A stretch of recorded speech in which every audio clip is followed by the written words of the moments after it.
Hey everyone, welcome back to Mind Maths with Amna. Today I'm going to solve more questions given in chapter 5 called Functions of Several Variables. This study guide is given by University of London for their EMFSS courses. Okay, the question goes as follows. They've given us a function fxy and they want us to find these partial derivatives, and they also want to show that this equation holds. Okay, so let's in order to avoid the quotient rule, let's just write this as x squared plus y squared power minus half. Okay, so the derivative of f with respect to x is going to be a minus half x squared plus y squared. A minus half minus 1 is a minus 3/2, and the derivative of this expression function with respect to x is just a 2x. The 2's get cancelled out and we can write this as minus x over an x squared plus y squared power 3/2. Okay, we need we've calculated this. Let's calculate this now. So fx with respect to x, let's use the quotient rule. The denominator as it is into the derivative of the numerator, which is a minus 1, minus the numerator as it is into the derivative of the denominator, so which is going to be, we multiply the power, right? So we multiply the power and we subtract 1 from it, so we are going to have a half left multiplied by 2x. Okay, over denominator square is just going to give us power 3 for this. Okay, so now we have minus x squared plus y squared power 3/2, and the 2's get actually cancelled here, and over here we'll get a plus 3x into x squared plus square power half over this power 3. Okay, so what we can do now is that we can take this as common in the numerator, yeah, and then we'll have a 3x minus an x squared plus y squared power half. No, not a power half. We want a 3/2. This is a half, which is 0.5. A 3.2 is actually a 1.5, right? So we need, wait, we need a, I think I'm having like this weird creative blockage. What do I add to a half that I'll get? Oh, 3. Well, okay, I just have to add this one. Yeah, oh my god, I'm so dumb. Obviously a 1 plus a half is a 1.5. God. Okay, over x squared plus y squared power 3. Okay, a 3 minus a half, let's just write 3x minus x squared minus y squared over a 3 minus a half. Okay, so a 3 minus a half is just a 5/2. Okay, 5/2. So there you have it. I don't think we can simplify this further, can we? Let me recheck. So where was this? Okay, the denominator as it is into the derivative of the numerator, which was a minus 1, then minus the numerator as it is into the derivative of the denominator, which power gets multiplied, we subtract 1, and we multiply the derivative of the function inside, which is a 2x. Okay, then we got a minus 1 here. Oh, there was a 3x squared here. Okay, which was a 3x squared here. Oh, so we get a 2x squared. Okay, it's a forgivable kind of a mistake. Okay, next. What else do we need? Okay, now let's calculate f with respect to a y. Yeah, so this was a function.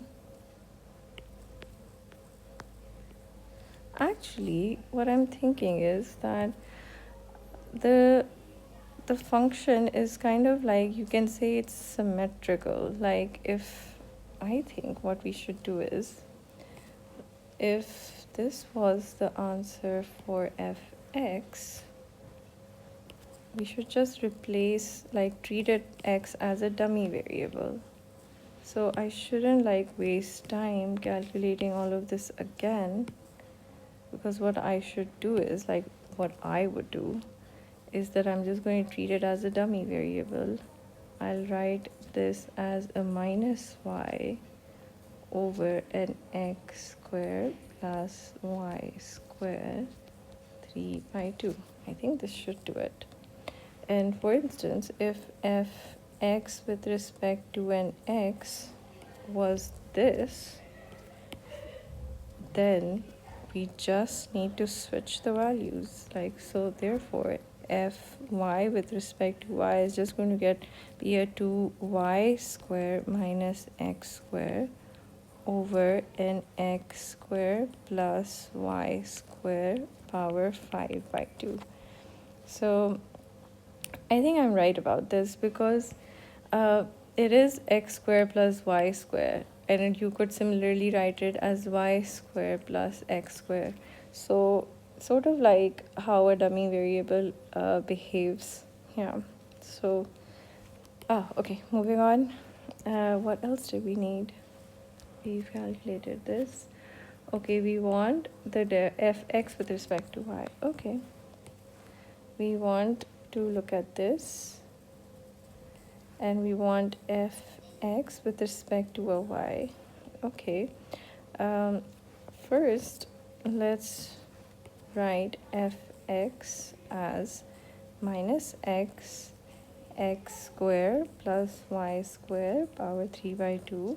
And now let's take the derivative of this with respect to y.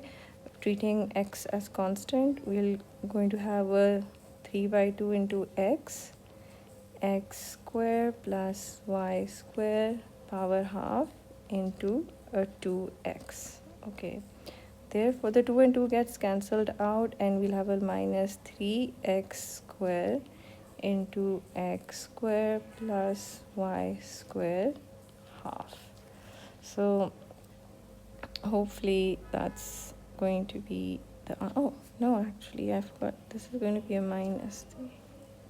Oh, then this becomes a positive 1, and this will, a minus 3/2 minus 1 is a minus 5/2. Minus 5/2. Okay, this should be, hopefully this is error free. 3x squared over x squared plus y squared power 5/3. So the moment of truth actually comes when I have to show this. Show this, which is derivative of x with respect to x plus y with respect to y should be the function cube. Okay, this seems doable enough. Let's do it. Okay, let's move from the left hand side. Fx with respect to x plus fy with respect to y. This was a 2x squared minus y squared, and that was a plus 2y squared minus x squared, and they both have the common denominator, which is this. Okay, then we'll have and x square plus y square over x square plus y square power 5/2, and therefore we can write this as 1 over an x square plus y square, and a 5/2 minus a 1 will be a 3/2. So therefore the function, what was the function? Oh, that was yeah, so we can write this as 1 over an x square plus y square half, right, power 3, which is the function power 3. Yeah, not bad. This was a fun kind of question. Yeah, so I hope I haven't made any mistakes. Feel like rechecking this, but even if there is a mistake, it should be a minor one. It shouldn't be a big one. Okay, let's do the next question. The sample examination question 5.3. The function is given by this, and we want to show that the double derivative, okay, we want to show that fx with respect to x is the same as f with respect to y. Okay, well, let's do this, and let's rewrite the function again. I want to avoid the quotient rule, so I'll write this as minus half e minus x square. Let's write this as 1/4 x square power y minus 1. Okay, so f with respect to x means you're treating y as a constant. We want to multiply the function with the derivative with respect to x. Okay, so y minus half will come as it is, and the derivative of this whole thing will be a minus 2/4 x power 1 and y power minus 1. Okay, and this function will remain as it is, 4y. Okay, so we'll get 2 1s are 2, 2 2s are 4. So this becomes minus x y minus 3/2, right, and e minus x square over a 4y. Okay, now we have to take the derivative once again with respect to x, which means we are treating y as constant. But as you can see, let's do this actually. Let's take let me just put the y here so you can imagine it being the constant, and x here, and I'm taking this as my u function, and I'm taking this as my v function. Okay, so I'm imagining this to be u and I'm imagining this to be v.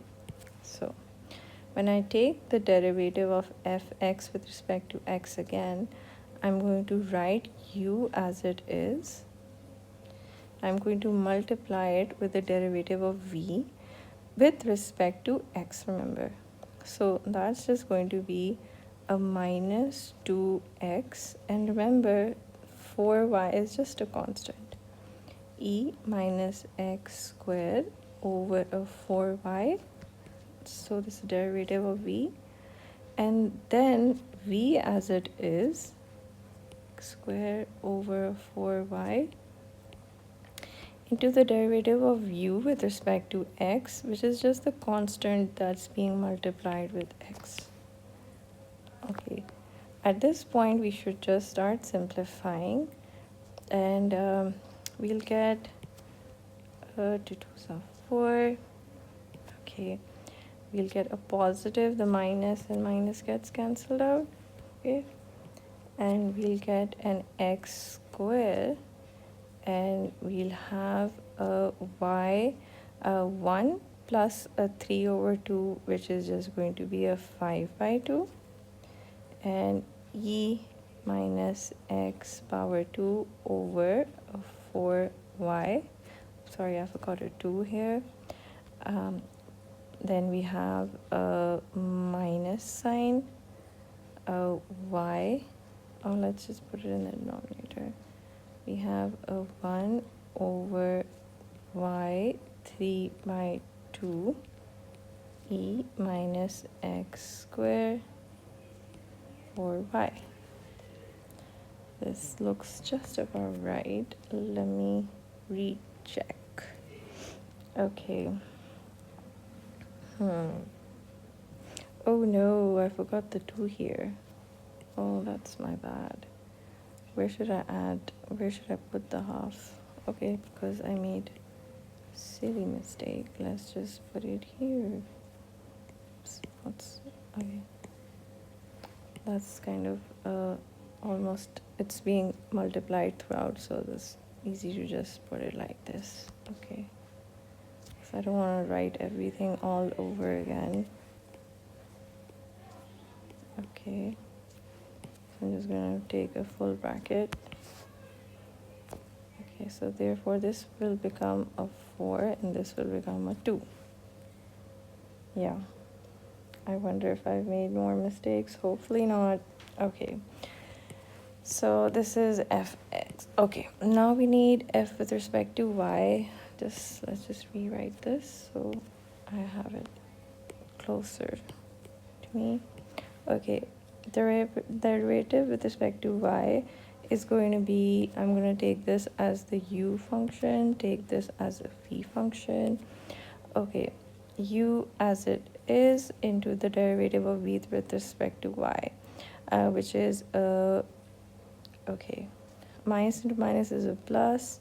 We'll get a positive 1 by 4, and into x square, let me say this, x square y minus 2, okay? And this function remains as it is. Okay. And then we put the v function as it is into the derivative of the other one, which is just going to be a minus half y. Minus half minus 1 is a minus 3 by 2. Okay, now let's try to simplify stuff. I have 1 by 4 x square y minus 5 by 2 e minus x square over 4y, and then we have a minus 1 over 2y 3 over 2 e minus 1 over 4y into x square. Oh yay, it is actually equals to each other, because I can rewrite this as, I can take this in the denominator, so then it looks exactly the same. Oops, let me do that again. Yay, got it right. So this expression is exactly the same as this one, as required by the question. Okay, next. Sample examination question 5.4, and this will be the last question I will solve in this video. Okay, we have a function that depends on x and y. So we have cos nx sine y squared, where n is a positive integer. Find the partial derivative of f with respect to an x. Okay, Let's take this as my u function. Let's take this as my v function, and we're going to take turns, okay? So let's keep cos nx as it is into the derivative of vx, which is going to be with respect to it, there is actually no, oops, we don't need a u and a v over here because it's just with respect to an x, so that's just a constant. Sorry, that's going to be easy. Okay, since we're taking partial derivative with respect to x and x only comes here, so this is basically just a constant. Okay, so the derivative with respect to x is just going to be an n, and this converts into a minus sine nx. Okay, and sine y square remains there because it's just a constant. Okay, so we have a minus n sine nx sine y square. Okay, let's take the derivative with respect to y. This is treated as a constant, and derivative with respect to y is just going to be 2y, and this changes. Okay, so cos nx is just a constant, and we multiply by the derivative, which is 2y, and sine converts into a cos. Okay, I hope you all remember let me write this, and I'll repeat the chain rule as well, just in case somebody has forgotten. Let me write the chain rule as well. Just as a recall, whenever we have y and we have cos and a function of x, suppose, and you want dy by dx, you multiply the derivative of fx and into minus sine fx. Okay, and whenever you have y as is equal to sine and you have a function of x, then the derivative now with respect to x is going to be, you multiply the derivative of fx, and this becomes a cos fx.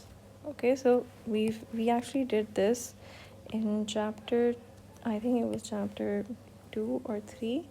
It's called the chain rule, and we've practiced this before. I'll just write this down just in case somebody's forgetting. Okay, then we need fx with respect to x. Okay, so let's rewrite this. This was fx, and we need to take the partial derivative again with respect to x. Okay, so minus n was just there. Let's ignore. Actually, let's just write this as minus n sine y squared, because this is the constant and nx comes here.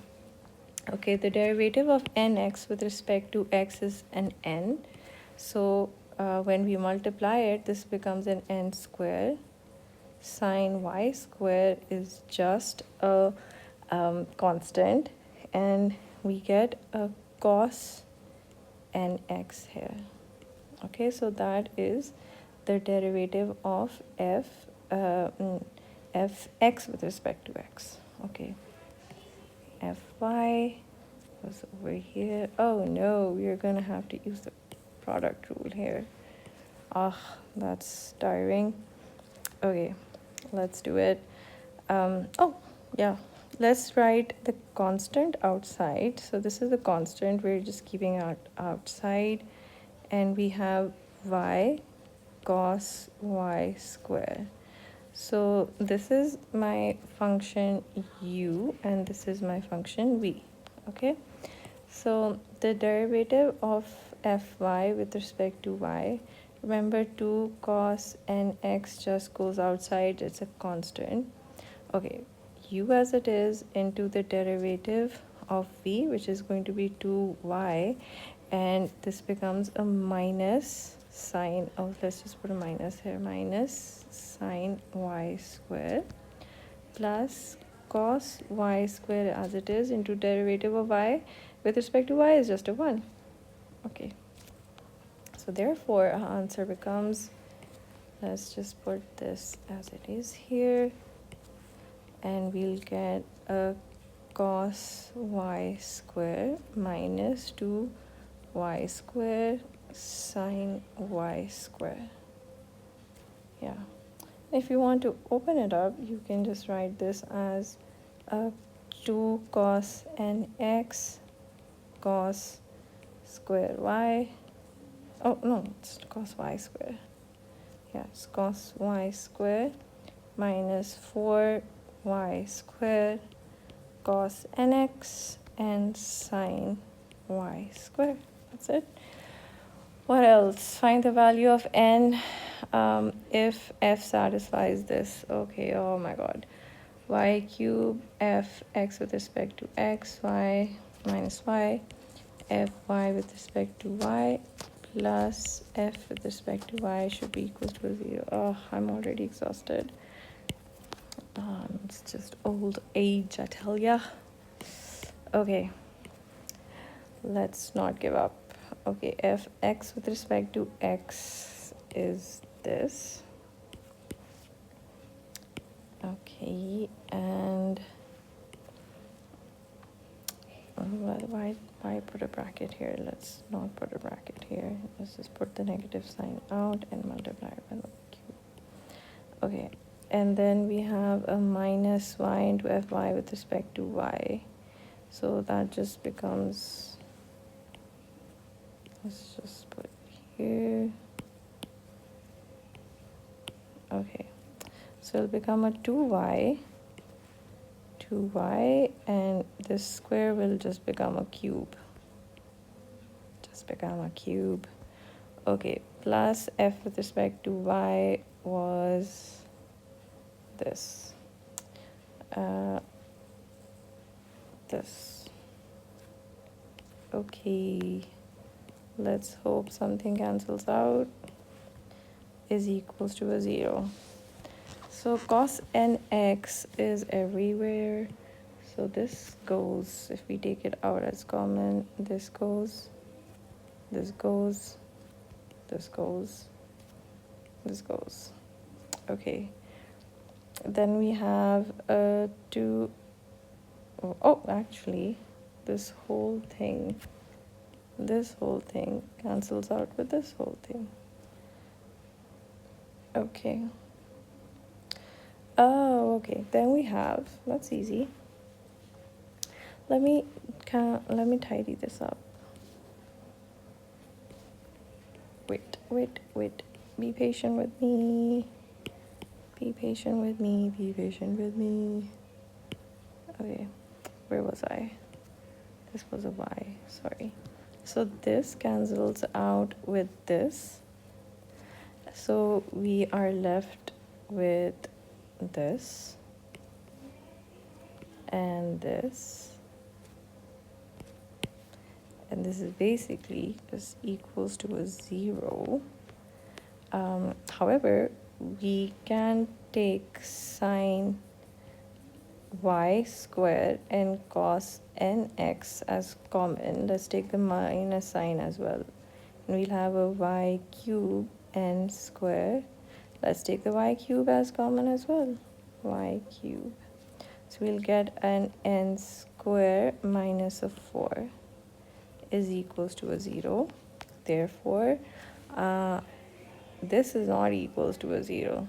Okay, this is not equals to a 0. So the only way this expression will be equals to a 0 is if n squared minus 4 is equals to 0.